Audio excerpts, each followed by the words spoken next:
Hello and welcome to platform. So कैसे सब लोग, आई होप सब ठीक होंगे, सब बढ़िया होंगे।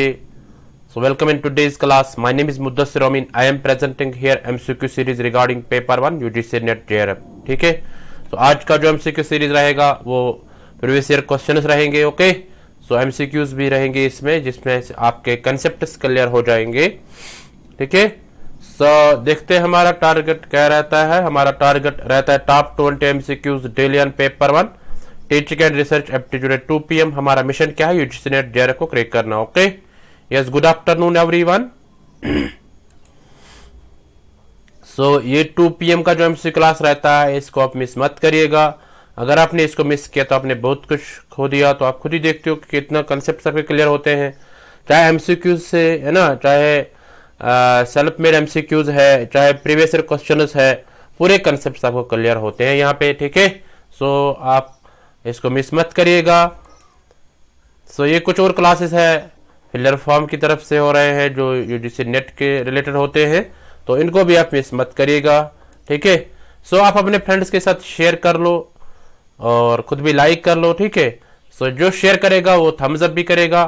Then we will begin our today's MCQ series. Good afternoon everyone.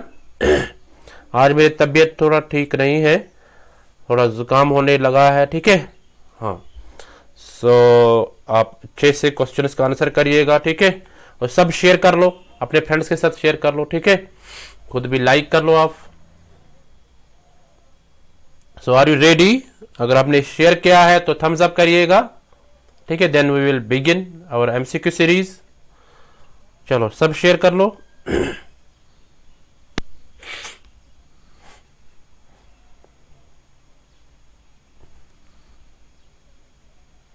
Yes, good afternoon everyone.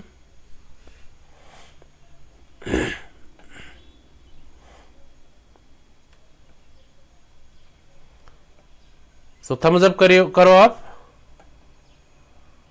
Are you ready? Let's begin. Let's get started. Let's start our today's MCQ series. ये रहा आपके screen पे क्वेश्चन नंबर 1, इसको पढ़ लो, answer कर लो। The meaning of variable is, variable की मीनिंग बतानी आपको क्या है। यह है the quality having different values, जिसके डिफरेंट वैल्यूज होंगे। B the nature of happening which influences other happenings through its presence. ठीक है, C both of the above, दोनों। डी है नन ऑफ द अबव। सब आंसर कर लो, मेरे गुड। आपके पास टाइम है, पहले आंसर को आप सोच लो। ठीक है, कि कौन सा आंसर आएगा, फिर आप आंसर कर लो। ओके, तुरंत आंसर करने की जरूरत नहीं है। अगर आपको पहले से पता है तो कोई बात नहीं, आप आंसर कर सकते हैं पहले से भी।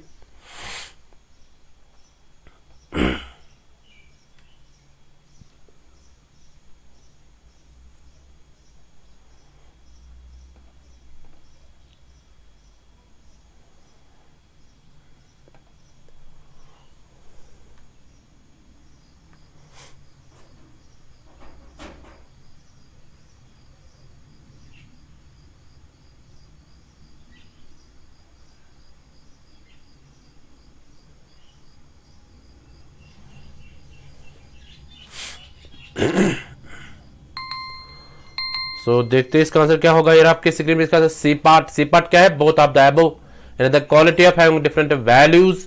यानी वेरिएबल की मीनिंग है यही कि यानी जिसमें मतलब एक वैल्यूज, डिफरेंट वैल्यूज की क्वालिटी हम जब देखते हैं।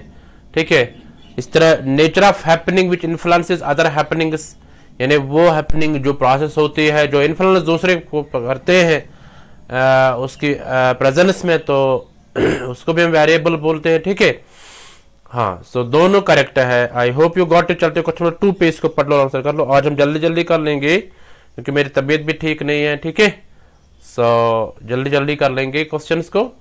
जनरली वेरिएबल आर ऑफ, जो वेरिएबल होते हैं वो क्या होते हैं। ए है 2 types, independent dependent variable. B है 3 types, independent dependent and intervening variables. C है 4 types, independent dependent intervening and control variables. D है नन ऑफ द अबव, यानी आपको वेरिएबल बताने हैं, जनरली कहते होते हैं। चलो आप सब आंसर कर लो, वेरी गुड। थोड़ा सा रुकते हैं, सब आंसर करेंगे।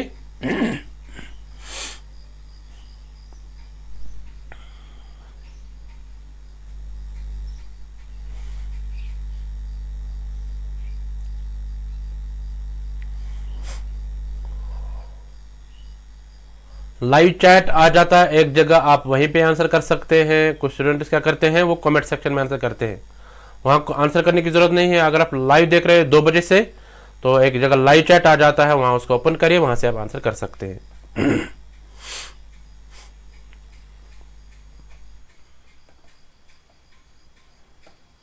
बहुत अच्छा। आपको बताना है वेरिएबल के मतलब कौन कितने होते हैं, किस तरह के होते हैं, जनरली आपका बताने हैं, ठीक है। सो देखते हैं इसका आंसर क्या होगा। ये आपके स्क्रीन में इसका आंसर सी पार्ट।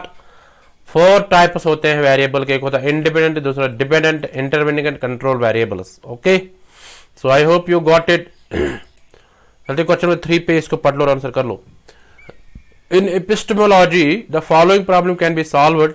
इन एपिस्टेमोलॉजी में हम कौन सी प्रॉब्लम सॉल्व कर सकते हैं। What is known to the brain beyond the knowledge of its own ideas. यानी क्या जानता है किसी का दिमाग, ठीक है, नॉलेज के अलावा और उसके अपने आइडियाज भी।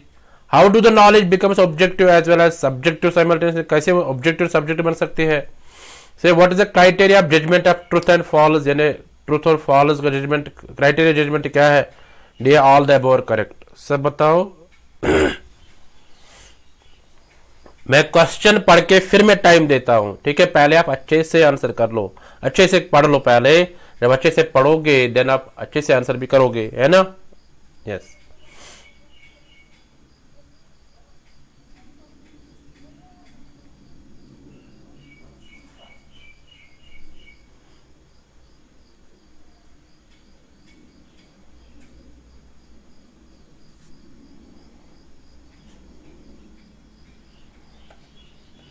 Very good. सबों का आंसर आना चाहिए। बहुत अच्छा, तुरंत आंसर कर लो आप।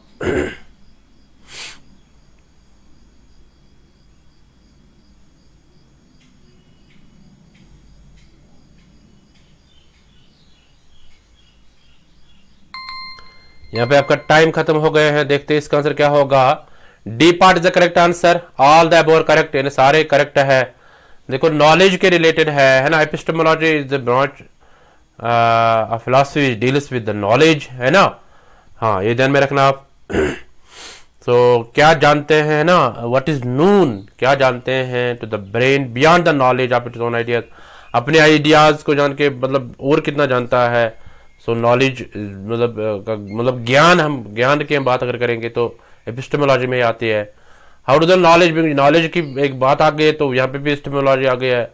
यहाँ पे भी ट्रूथ एंड फॉल्स के रिलेटेड जजमेंट करना, ठीक है। ट्रू क्या है, फॉल्स क्या है, तो वो भी नॉलेज ही है, ठीक है। So that is epistemology. So all the above are correct answer recording epistemology. Okay, यानी कैसे हम प्रॉब्लम सॉल्व कर सकते हैं in epistemology. Okay, so I hope you got it. चलते क्वेश्चन 4 पे इसको पढ़ लो और आंसर कर लो। The characteristics of experimental method is, यानी कैरेक्टरिस्टिक बताना आपको एक्सपेरिमेंटल मेथड कौन सा है, ठीक है। ए है it follows the law of single variable. B it is the laboratory method of research and has borrowed from pure sciences. It follows the scientific method. D all the above statements are correct. सब answer कर लो। Very good.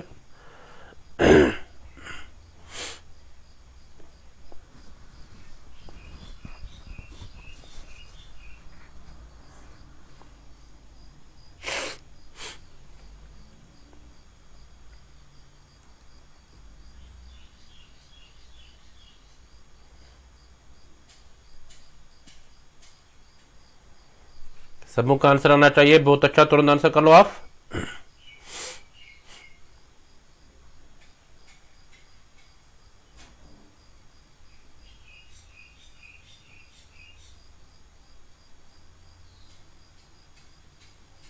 Very good. सो देखते हैं इसका answer क्या होगा। यार आपके स्क्रीन पे इसका answer D part is the correct answer. D part क्या है, all the above statements are correct. देखो एक्सपेरिमेंटल मेथड का कैरेक्टरिस्टिक बताने थे, है ना। तो इसमें लॉ ऑफ सिंगल वेरिएबल भी आता है ना, ये इसका कैरेक्टरिस्टिक है। लेबोरेटरी मेथड ऑफ रिसर्च है ये, ठीक है। और ये लाया गया है प्योर साइंसेस से, है ना। तो ये साइंटिफिक मेथड अप्लाई करता है, फॉलो करता है। तो सारे एक्सपेरिमेंटल मेथड के कैरेक्टरिस्टिक्स है, एट्रीब्यूट्स है। So I hope you got it. चलते क्वेश्चन 5 पे इसको पढ़ लो आंसर कर लो। The meaning of ex post factor research is. Ex post factor research की मीनिंग आपको बतानी है, वो क्या है। ए है the research carried out after the incident, क्या जब इंसिडेंट होता है उसके बाद में जो रिसर्च की जाती है, क्या ये है। बी है the research carried out period to the incident, यानी इंसिडेंट से पहले जो रिसर्च की जाती है।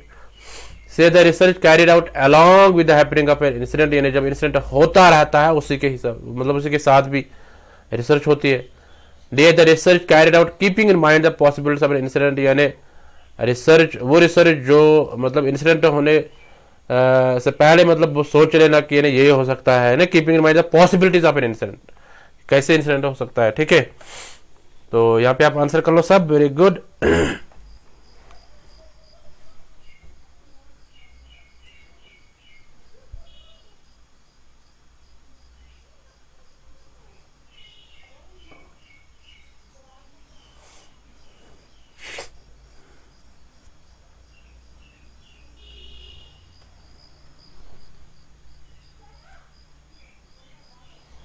बहुत अच्छा, सब आंसर कर लो, वेरी गुड।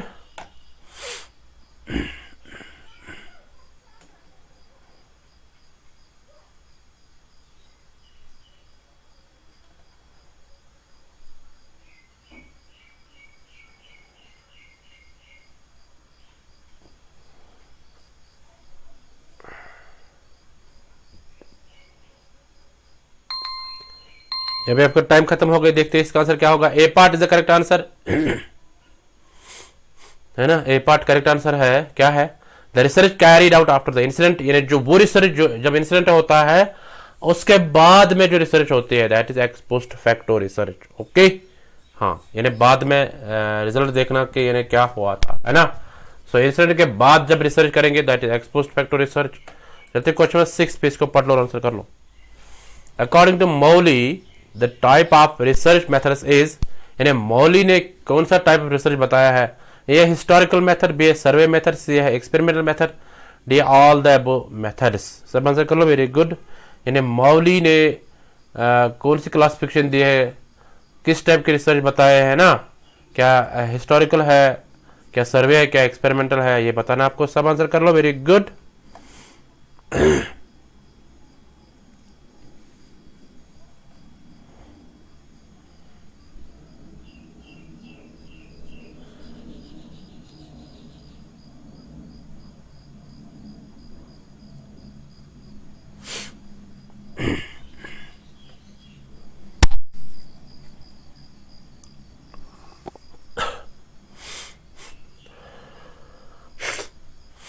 देखो ऐसे पता होना चाहिए, है ना, कि यानी किस कौन सा टाइप रिसर्च किसने दिया है ना। ऐसे क्वेश्चन पूछे जाते हैं। तो देखते हैं इसका आंसर क्या होगा। यार आपकी स्क्रीन में इसका answer D part all the above methods, है ना। मैंने बोला कल भी 90% 95% चांस होते हैं जो ऑल द अबव या नन ऑफ द अबव होता है, उसके चांस होते हैं 95%। ठीक है, तो ये है ऑल द अबव मेथड जो है, यानी मौली ने दिए हैं सारे मेथड्स। हिस्टोरिकल मेथड, यानी ये क्लासिफिकेशन मौली ने दी है, historical method, survey method, experimental method, है ना। ऐसे बाकी जो है फंडामेंटल रिसर्च है, अप्लाइड रिसर्च, एक्शन, वो बताना वो किसने दे दिया। ऐसे मतलब पूरे जो क्लासिफिकेशन है क्वालिटेटिव क्वांटिटेटिव, उनको आप देख लो और किसने दे दिए हैं, वो ऐसे पूछ सकते हैं ऐसे क्वेश्चन। ओके, सो इन्हें डीपली नॉलेज होनी चाहिए। चलते क्वेश्चन नंबर 7 पे, इसको पढ़ लो, आंसर कर लो। Ethics is related with, ethics किसके साथ रिलेटेड है। ठीक है, ये से भी क्वेश्चन पूछ सकते हैं, इथिक्स के रिलेटेड जरूरी क्वेश्चन पूछा जाता है। A beliefs of the person, B a nature of law, C civic principles and rights, D all the above. चलो सब आंसर कर लो, वेरी गुड।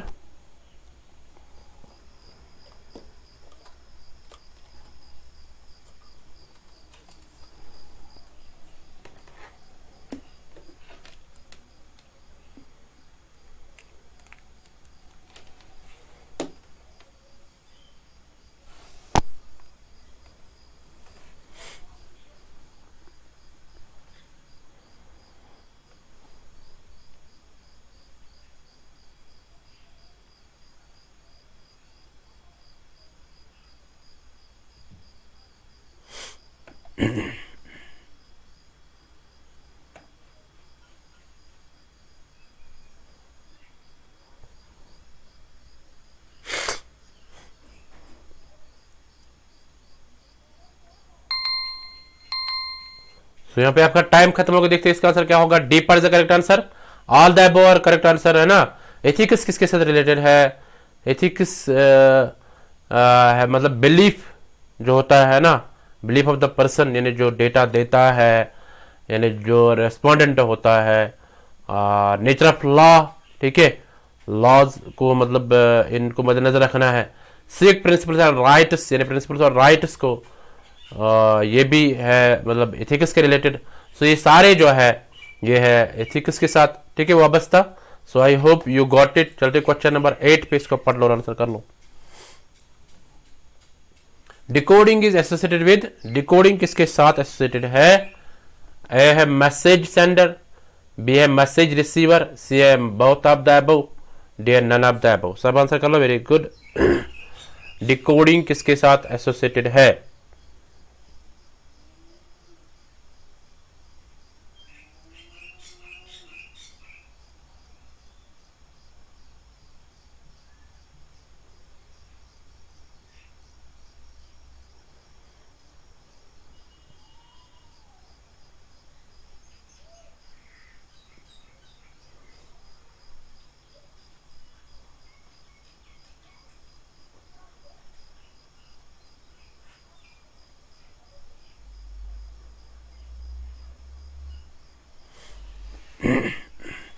सबों का आंसर आना चाहिए। देखो सोच समझ के आंसर कर लो, ठीक है।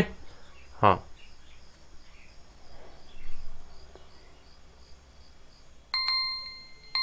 तो देखते हैं इसका आंसर क्या होगा। B part is the correct answer. B part क्या है? मैसेज रिसीवर, यानी डिकोडिंग जो है ये किसके साथ एसोसिएटेड है? ये मैसेज रिसीवर। डिकोडिंग क्या होता है? यानी मैसेज की मीनिंग समझना, दैट इज डिकोडिंग, ठीक है। तो सेंडर जो मतलब मैसेज करता है, दैट इज एनकोडिंग, ठीक है। अब डिकोड कौन करता है? रिसीवर। तो मैसेज रिसीवर जो है मैसेज को जो समझता है, दैट इज डिकोडिंग, तो इसके साथ रिलेटेड, रिसीवर के साथ रिलेटेड है। Okay, so I hope you got it. चलते क्वेश्चन नंबर 9 पे, इसको पढ़ लो और आंसर कर लो। The biggest obstacle in the way of communication in a class is, यानी जो सबसे ज्यादा बड़ा ऑब्स्टैकल आता है ना, रुकावट आती है कम्युनिकेशन में। अगर क्लास की बात करें, क्लासरूम की बात करें, क्लासरूम में सबसे ज्यादा रुकावट किस चीज की आती है? A excess of noise in a class, B vagueness about the content of a teacher, C the noise out of class and other related obstacles, D lack in teaching and aid material. सब answer कर लो, very good.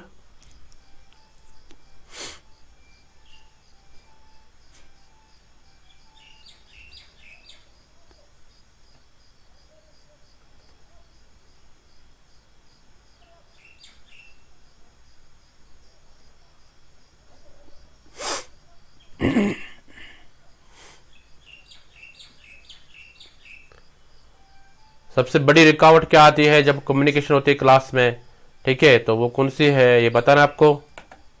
ज्यादा difficult question नहीं है, easy question है ना।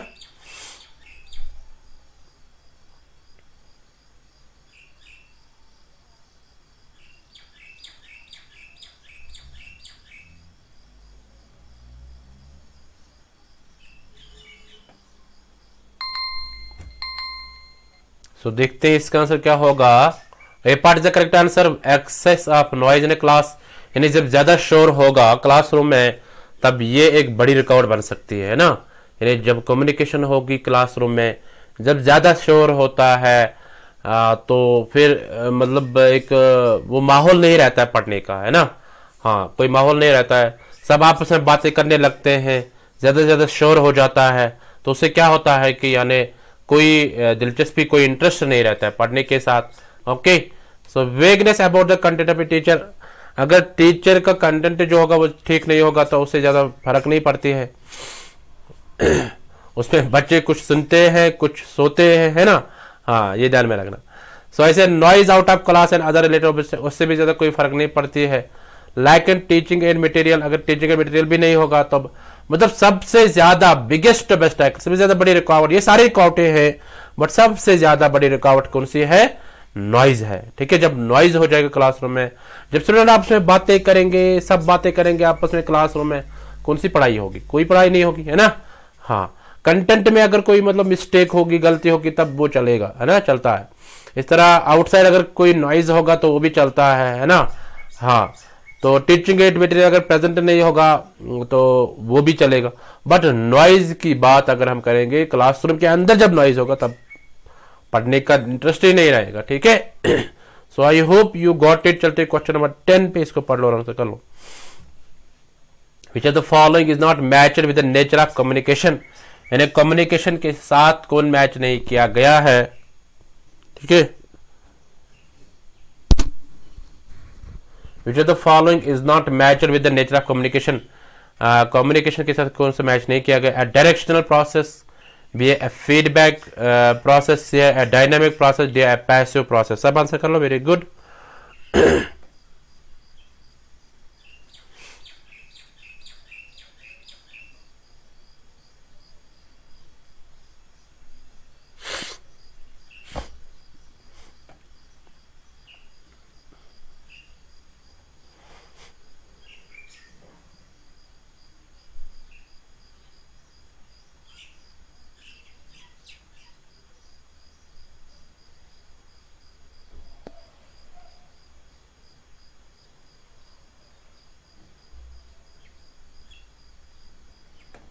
आपको बताना यहाँ पे कौन मैच, यानी कम्युनिकेशन के साथ रिलेटेड ही नहीं है, ठीक है, ये बताना आपको।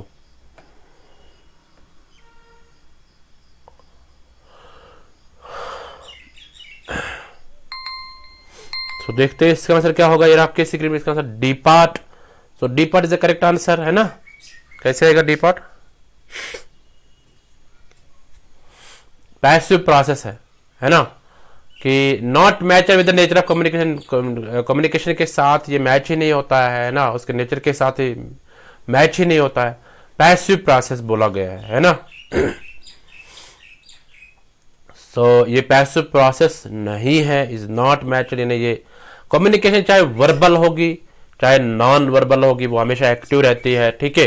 हाँ, सो डायरेक्शनल प्रोसेस होती है, फीडबैक प्रोसेस होती है, डायनेमिक प्रोसेस होती है, चेंजेबल प्रोसेस होती है, ठीक। कभी सेंडर बनता है ना, रिसीवर, और रिसीवर कभी सेंडर बनता है, ठीक है। सो डायनामिक चेंजेबल है, पैसिव प्रोसेस नहीं होती है, ओके। यस, सो कितना भी हो सके कम्युनिकेशन पैसिव नहीं हो सकती। So I hope you got it. चलते क्वेश्चन नंबर 11 पे, इसको पढ़ लो और आंसर कर लो। In which of the following situations the students can interact to one another in more liberal free environment, यानी यहां पे बताना आपको कि कौन सी ऐसी सिचुएशन है जिसमें स्टूडेंट्स इंटरेक्ट आपस में कर सकते हैं फ्री एनवायरमेंट, इन्हें उनको फ्रीडम दिया जाएगा, इन्हें लिबरल एनवायरमेंट में, ठीक है।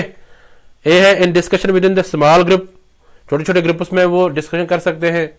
Way by using film projector, वो फिल्म प्रोजेक्टर यूज कर सकते हैं।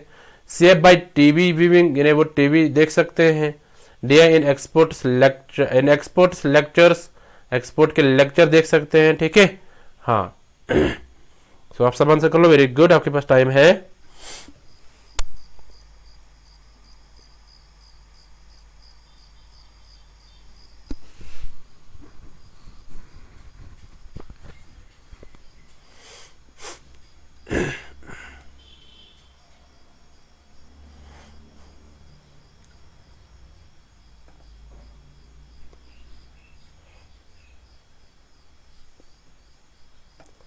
लिबरल एनवायरनमेंट में जो आपस में इंटरेक्ट कर सकें, फ्री एनवायरनमेंट, यानी फ्रीडम होगा उनको, ठीक है।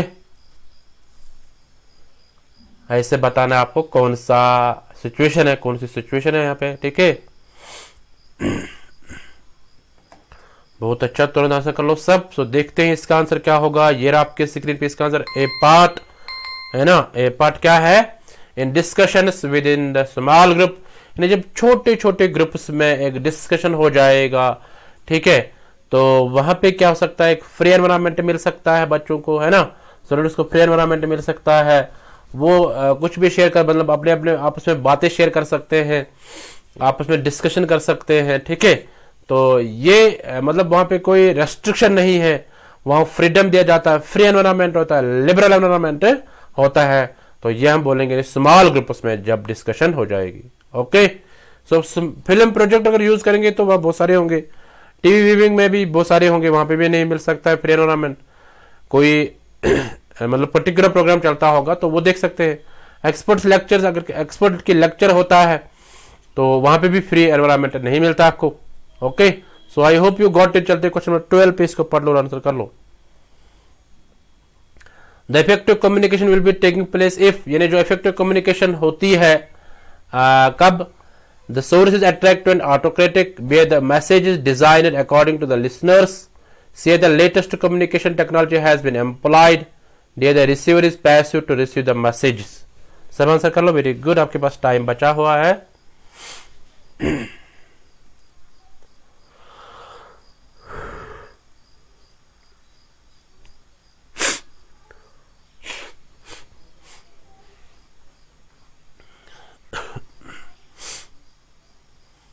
बहुत अच्छा, तुरंत आंसर कर लो सब।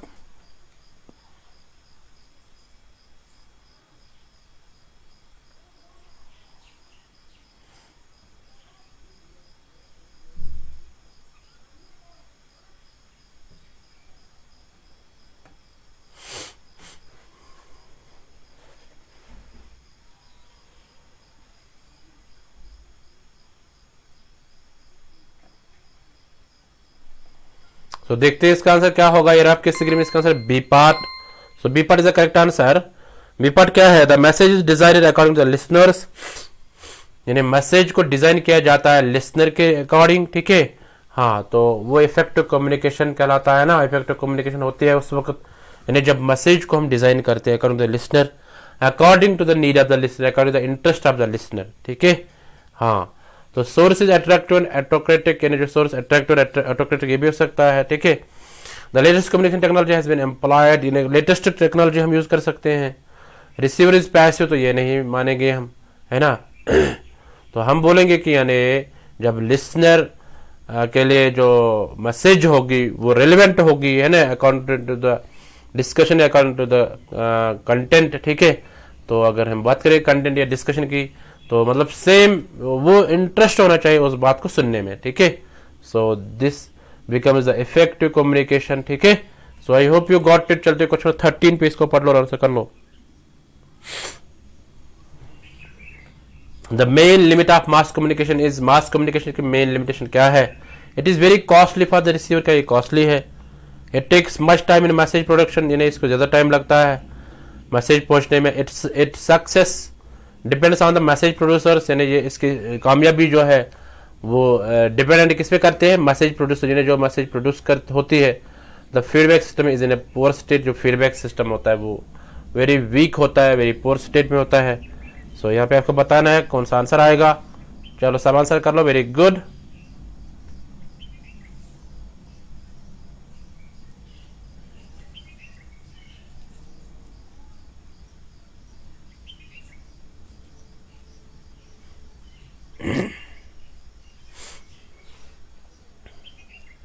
जिन्होंने वीडियो को लाइक नहीं किया वो वीडियो को लाइक कर लो। ठीक है, आपका बोलना पड़ता है, लाइक कर लो। देखो खुद ही लाइक कर सकते हैं। अब जो नए हैं वो चैनल को सब्सक्राइब करो और बेल को प्रेस करके रखो, ताकि नेक्स्ट टाइम आपको नोटिफिकेशन मिल जाएगी। ओके, डेली 2 PM पे ये क्लास होता है। ठीक है, सो इसको आप मिस मत करिएगा। देखो पूरे कंसेप्ट आपको क्लियर होते हैं यहाँ पे। ठीक है,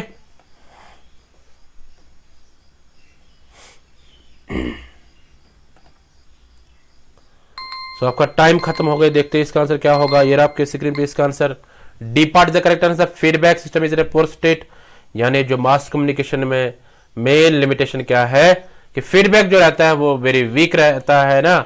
मास कम्युनिकेशन में मतलब जो ऑडियंस होते हैं वो वापस में फीडबैक नहीं दे सकते हैं। ठीक है, हाँ, ये ध्यान में रखना आप, सिर्फ उनको सुनना होता है ना। ये मेन लिमिटेशन है किसकी? मास कम्युनिकेशन की।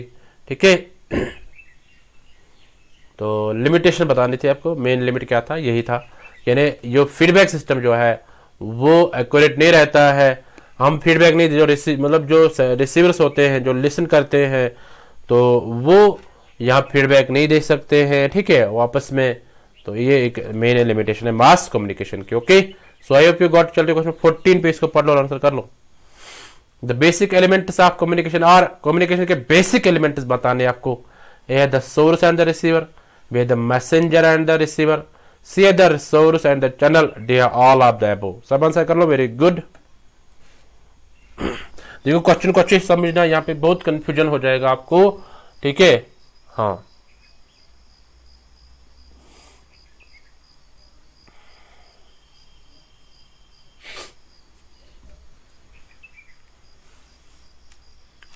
यहाँ पे भी बहुत सारे स्टूडेंट्स गलत करेंगे, ठीक है, ये पता है मुझे। यहाँ पे क्वेश्चन को अच्छे से नहीं आप पढ़ोगे। आप अगर आप क्वेश्चन को अच्छे से पढ़ोगे देन यू आर परफेक्ट, ठीक है। क्वेश्चन को हमेशा अच्छे से पढ़ा करो।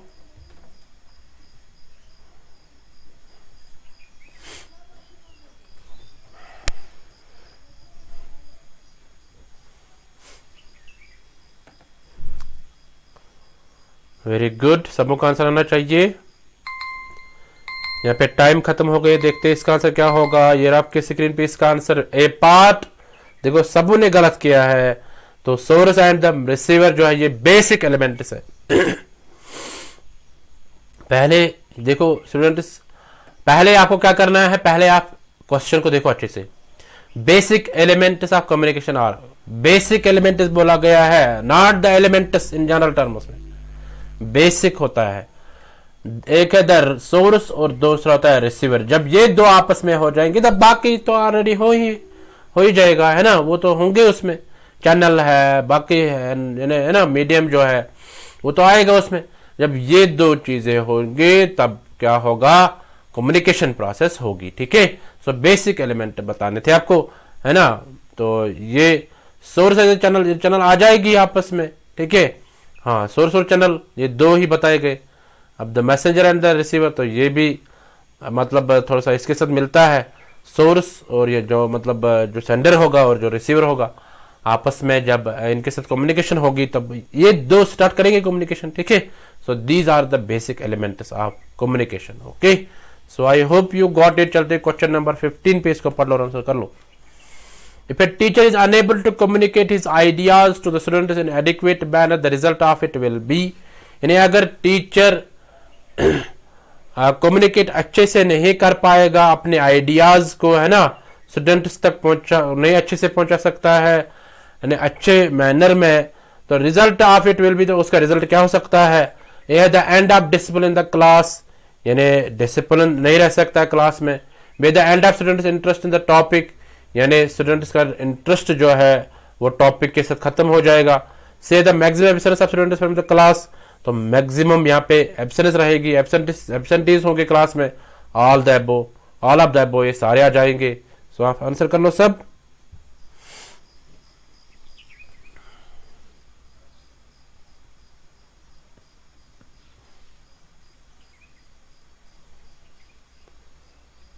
If a teacher is unable to communicate his ideas to students in an adequate manner, ठीक है,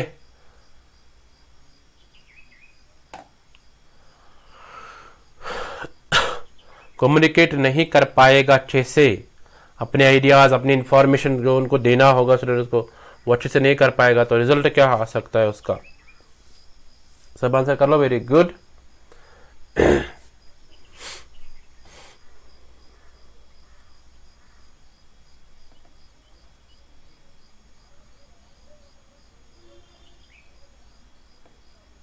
देखते हैं इसका आंसर क्या होगा। D part is the correct answer. So all of the सारे आ जाएंगे, है ना। The end of discipline the class, कोई डिसिप्लिन नहीं रहेगा क्लासरूम में। End of students interest in the topic, topic के साथ कोई इंटरेस्ट ही नहीं रहेगा। Maximum absence of students from the class, यानी मैक्सिमम एब्सेंस रहेगा, यानी ज्यादा एब्सेंटीज।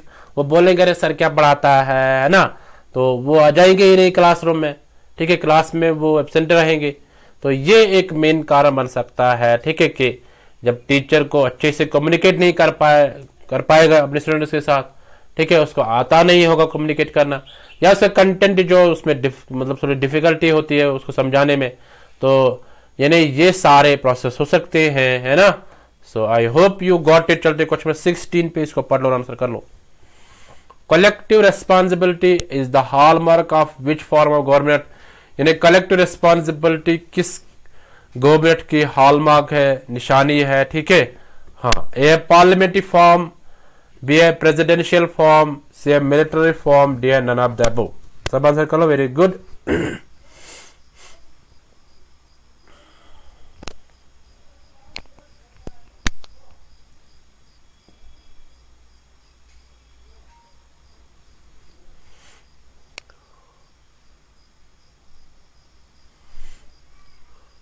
कलेक्टिव रिस्पॉन्सिबिलिटी किसकी निशानी है ना, किस गवर्नमेंट की निशानी है ये बताना आपको, किस टाइप की गवर्नमेंट होगी तब इसमें कलेक्टिव रिस्पॉन्सिबिलिटी होगी, ठीक है। हाँ, वेरी गुड, सबों का आंसर आना चाहिए, बहुत अच्छा।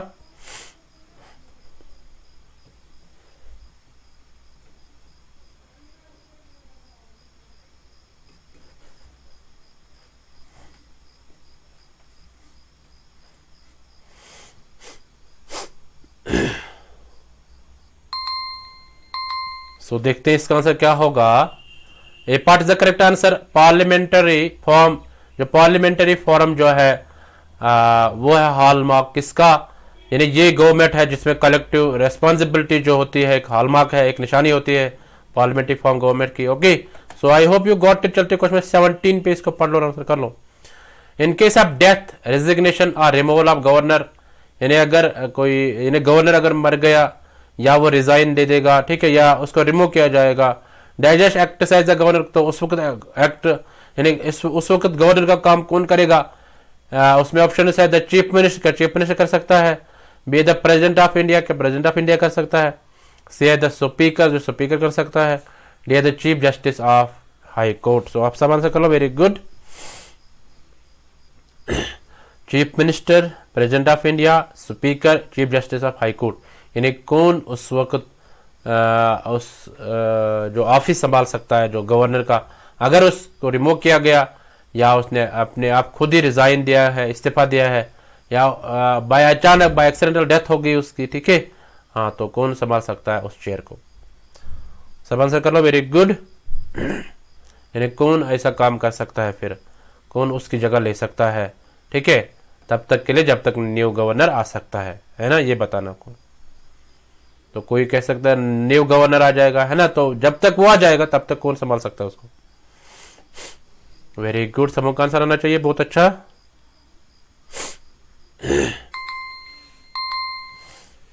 तो देखते हैं इसका आंसर क्या होगा। यार आपके स्क्रीन पे इसका answer D part. So D part is the correct answer, chief justice of high court. जो चीफ जस्टिस हाई कोर्ट का है वो संभाल सकता है उसका काम, ठीक है, chief justice of high court. ये ध्यान में रखना, अगर गवर्नर रिजाइन दे सकता है या उसको रिमूव कर दिया जाएगा या उसकी डेथ हुई होगी तो chief justice of high court काम कर सकता है। Okay, so I hope you got it. ये तब तक है जब तक न्यू गवर्नर हो, मतलब अपॉइंट हो जाएगा।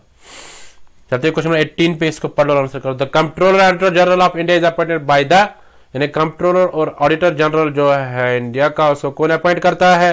ए prime minister of India, B a president of India, C finance minister, D Lok Sabha. सब आंसर कर लो, वेरी गुड।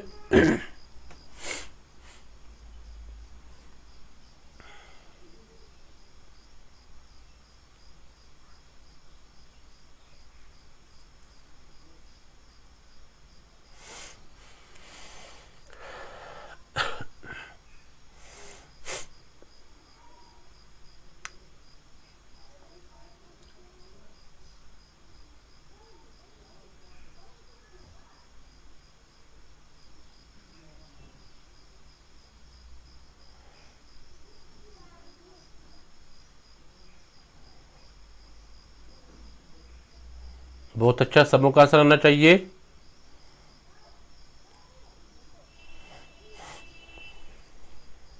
तो देखते हैं इसका आंसर क्या होगा। यार आपके स्क्रीन पे इसका answer B part. So B part is the correct answer. So president of India जो है, controller and auditor general of India जो है, इसको अपॉइंट कर सकता है president of India. Okay, so I hope you got it. चलते question 19 पे, इसको पढ़ लो और आंसर कर लो। India is a republic because, India republic है क्यों, ये बताना आपको। ये है every adult of the age 18 और more has been given the right to vote, यानी जो भी 18 साल का है या उससे ज्यादा होगा तो उसको वोट देने का हक है। तो बी है the constitution guarantees fundamental rights of the people, यानी जो कॉन्स्टिट्यूशन वो गारंटी देता है फंडामेंटल राइट्स की, ठीक है।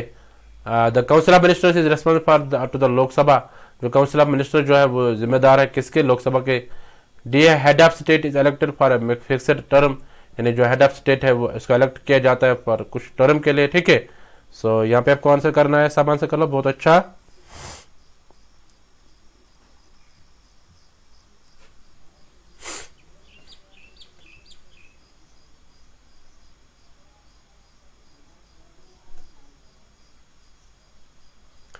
इंडिया रिपब्लिक है, क्यों ये बताना आपको।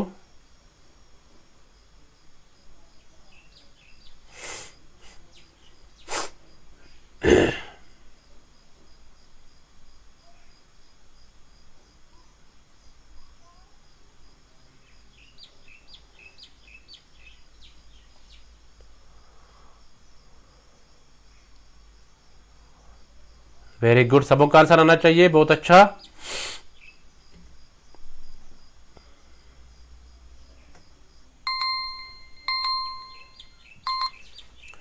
सो देखते हैं इसका आंसर क्या होगा। ये आपके स्क्रीन पे इसका answer D part. So D part is the correct answer. Head of state is elected for a fixed term, यानी जो हेड ऑफ स्टेट होता है उसको फिक्स्ड टर्म के लिए इलेक्ट किया जाता है, तभी इंडिया को रिपब्लिक बोलते हैं। ठीक है, तो ध्यान में रखना आप, यानी जो हेड ऑफ स्टेट होता है उसको इलेक्ट किया जाता है कुछ खास मुद्दे के लिए। ठीक है, कुछ खास मुद्दत के लिए, तो यानी फिक्स्ड टर्म के लिए उसको यानी कुछ खास टाइम के लिए उसको अपॉइंट किया जाता है, इलेक्ट किया जाता है। Then we can say India is a republic. Okay, so I hope you got it. So आज के एमसीक्यू सीरीज का लास्ट क्वेश्चन, इसको पढ़ लो आप और आंसर कर लो। If a governor wants to resign, अगर एक गवर्नर यानी रिजिग्नेशन देना चाहता है, यानी इस्तीफा देना चाहता है, तो whom does a address his letter of resignation, यानी वो किसको अपनी लेटर ऑफ रिजिग्नेशन दे सकता है। ठीक है, हाँ, ए है प्राइम मिनिस्टर, बी है होम मिनिस्टर, सी है चीफ मिनिस्टर, डी है प्रेसिडेंट ऑफ इंडिया। सब आंसर कर लो, वेरी गुड, आपके पास टाइम है। बताना क्या है आपको। अगर एक गवर्नर रिजाइन करना चाहता है अपने जॉब से, तो उसको रिजिग्नेशन लेटर ऑफ रिजिग्नेशन किसको देनी है, ये बताना आपको। सब आंसर कर लो, बहुत अच्छा, तुरंत आंसर कर लो।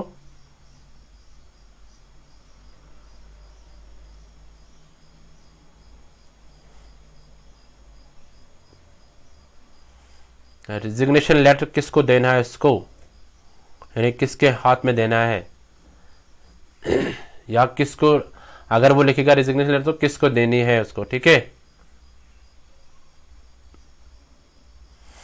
वेरी गुड, ऐसे आंसर कर लो सब, बहुत अच्छा।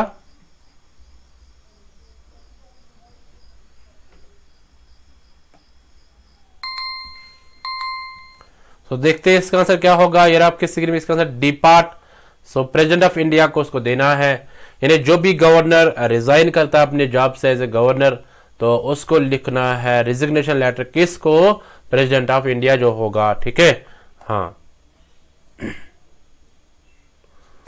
सो I hope you got it. सो आपने एंजॉय किया होगा आज का एमसीक्यू सीरीज। थोड़ा सा तबीयत ठीक नहीं था, तो थोड़ा सा मैं ऐसे ही मतलब प्रेजेंट कर रहा था आपके सामने ये एमसीक्यूज। ठीक है, सो आई होप फिर भी आपने एंजॉय किया होगा, आपको मजा आया होगा, है ना। तो ऐसे आप डेली अटेंड करते रहो। 2 PM पे जो क्लास होता है एमसीक्यू क्लास, इसको आप मिस मत करिएगा, है ना। अगर आपने इसको मिस किया तो आपने बहुत कुछ खो दिया फिर। ठीक है, यहाँ पे आपके बहुत सारे कंसेप्ट क्लियर होते हैं, है ना। डेली 2-2, 3-3 यूनिट के क्वेश्चन होते हैं। ठीक है, हाँ, कभी टीचिंग एप्टीट्यूड, कभी रिसर्च, कभी कम्युनिकेशन, कभी हायर एजुकेशन के क्वेश्चन, कभी पीपल डेवलपमेंट एनवायरमेंट के, है ना। सो ये ध्यान में रखना आप। Okay, so I hope you got it. So आप नोट्स को कैसे डाउनलोड करेंगे, आप यहाँ पे जाओ और नोट्स को डाउनलोड कर सकते हैं। ये फिलर फॉर्म के कुछ क्लासेस होते हैं, यहाँ पे भी इनका भी आप लाभ लीजिएगा। ठीक है, सो आप अपना फीडबैक दे दीजिएगा। जिन्होंने फीडबैक दिया है, मैंने बोला कल मैं प्रेजेंट कर लूंगा उनको। ठीक है, मैं दिखाता हूं आपको किस किसने कमेंट किया है। ज्यादा स्टूडेंट्स कमेंट नहीं करते हैं, थोड़े स्टूडेंट्स कमेंट करते हैं। ठीक है, यस।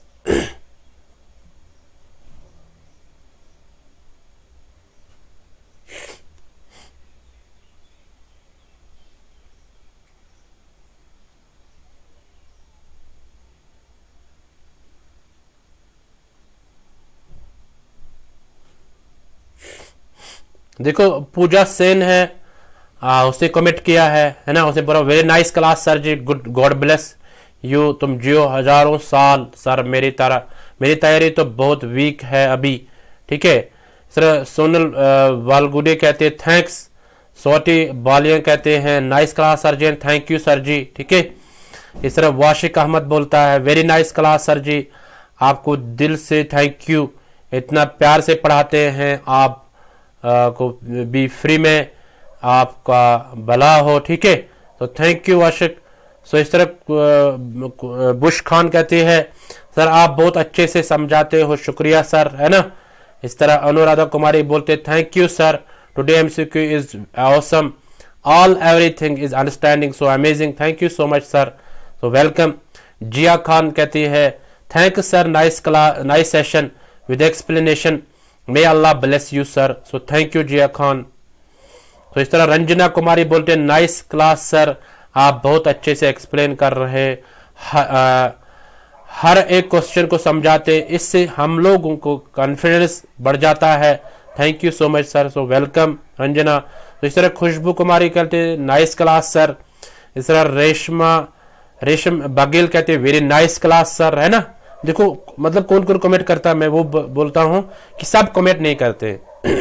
एनके ट्यूटर अक्सर कमेंट करता रहता है, thank you sir ji, so welcome NK tutor. इस तरह अनामिका बोलते हैं बाय बाय सर। एलिजा अक्सर कमेंट करती है, आज उसने कमेंट किया है thank you so much sir for this excellent session. इस तरह शमा परवीन वो भी कमेंट करती है क्योंकि उसको अच्छा लगता है, हेल्प उसको मिलती है, यानी हेल्प जब आपको मिलेगी तब आप कमेंट कर सकते हैं। शमा परवीन बोलते हैं thank you so much sir, very nice class. इस तरह प्रियंका मौर्य बोलते हैं thank you sir, nice class. इस तरह अनामिका बोलते हैं thank sir, very good class sir. Pawan Kumar Yadav बोलता है ना। सो पवन भी अक्सर कमेंट करता रहता है, ये बोलता है thank you sir, nice class, आप बहुत अच्छे पढ़ाते हो। इस तरह कामिनी कर्मा ये बोलते thank you so much sir. Anita Singh बोलते very nice class sir. Rufeda Malik बोलते thank you sir, so welcome everyone. सो आर कोर सिद्धू ये बोलती है thank you so much sir ji, very nice class, very nice teach. So ये भी आर कोर सिद्धू जो है ये भी अक्सर करते रहते हैं कमेंट, क्योंकि इसको अच्छा हेल्प मिलती होगी तभी कमेंट करती है। सो एनके ट्यूटर बोलता है वेल डन सर जी, और एक कमेंट है एनके ट्यूटर का nice class sir, thank you sir ji. So thank you everyone जिन्होंने भी कमेंट किया है, और जो नहीं करते हैं अगर आपको लगता है कमेंट करने के लायक है तो आप कर सकते हो। इस तरह तफहीम बानू ये बोलता है thank you so much sir, nice class sir, ठीक है। इस तरह मंजीत कौर बुलर बोलते हैं very nice class sir, thanks a lot, है ना। इस तरह शेख हसन बोलता है शुक्रिया सर, है ना। तो शुक्रिया का मतलब है थैंक यू, है ना। So thanks everyone. सो ये थे कुछ कमेंट्स जो कल के क्लास को किए थे आपने, है ना, वो मैंने पढ़ लिए। तो ऐसे आप भी कमेंट करो, जिसने भी कमेंट, जो कमेंट नहीं करता है वो कमेंट कर लो, ठीक है। सो अगर आपको लगता है कमेंट करने के लायक है, ओके। सो ये 2 PM का जो एमसी क्लास रहता है इसको मिस मत करिएगा, अगर आपने इसको मिस किया तो आपने बहुत कुछ खो दिया। सो 2 बजे हमेशा होता है, ठीक है। सो अगर आपका कोई क्वेश्चन होगा, कोई प्रश्न होगा, उसको कमेंट सेक्शन में लिख लो, उसको हम अटेंड कर लेंगे, ठीक है। सो मिलते हैं नेक्स्ट एमसीक्यू सीरीज में, तब तक के लिए tata bye bye, take care.